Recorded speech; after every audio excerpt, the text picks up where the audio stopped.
सत्ता का बल। बात है कि कबूतरों का एक दल आसमान में भोजन की तलाश में उड़ता हुआ जा रहा था। गलती से वह दल भटककर ऐसे प्रदेश के ऊपर से गुजरा जहां भयंकर अकाल पड़ा था। कबूतरों का सरदार चिंतित था। कबूतरों के शरीर की शक्ति समाप्त होती जा रही थी। शीघ्र ही कुछ दाना मिलना जरूरी था। दल का युवा कबूतर सबसे नीचे उड़ रहा था। भोजन नजर आने पर उसे ही बाकी दल को सूचित करना था। बहुत समय उड़ने के बाद कहीं वह सूखाग्रस्त क्षेत्र से बाहर आया। नीचे हरियाली नजर आने लगी तो भोजन मिलने की उम्मीद बनी। युवा कबूतर और नीचे उड़ान भरने लगा। तभी उसे नीचे खेत में बहुत सारा अन्न बिखरा नजर आया।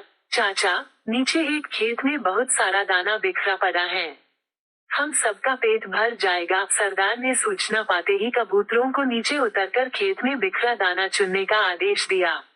सारा दल नीचे उतरा और दाना चुनने लगा। वास्तव में वह दाना पक्षी पकड़ने वाले एक बहेलिये ने बिखेर रखा था। ऊपर पेड़ पर तना था उसका जाल। जैसे ही कबूतर दल दाना चुगने लगा, जाल उन पर आ गिरा।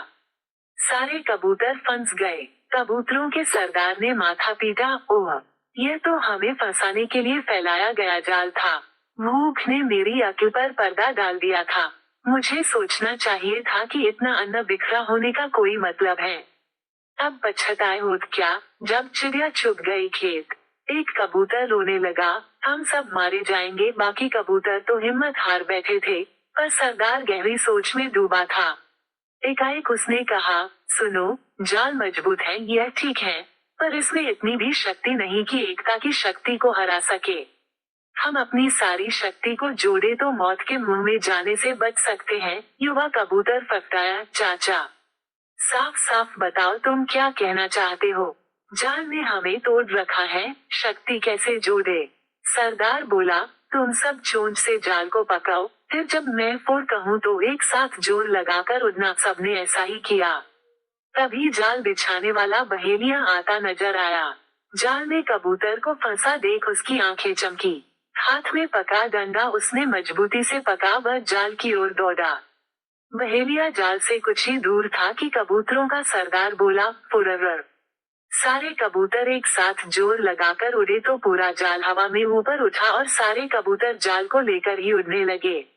कबूतरों को जाल सहित उड़ते देखकर बहेलिया अवाक रह गया। कुछ संभला तो जाल के पीछे दौड़ने लगा। कबूतर सरदार ने बहेलिये को नीचे जाल के पीछे दौड़ते पाया तो उसका इरादा समझ गया।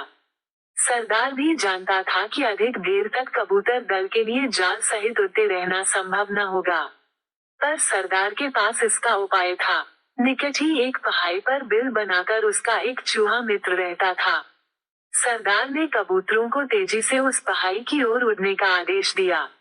पहाड़ी पर पहुंचते ही सरदार का संकेत पाकर जाल समेत कबूतर चूहे के बिल के निकट उतरे। सरदार ने मित्र चूहे को आवाज दी।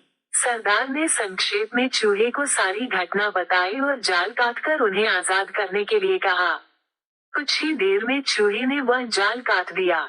सरदार ने अपने मित्र चूहे को धन्यवाद दिया और सारा कबूतर दल आकाश की ओर आजादी की उड़ान भरने लगा।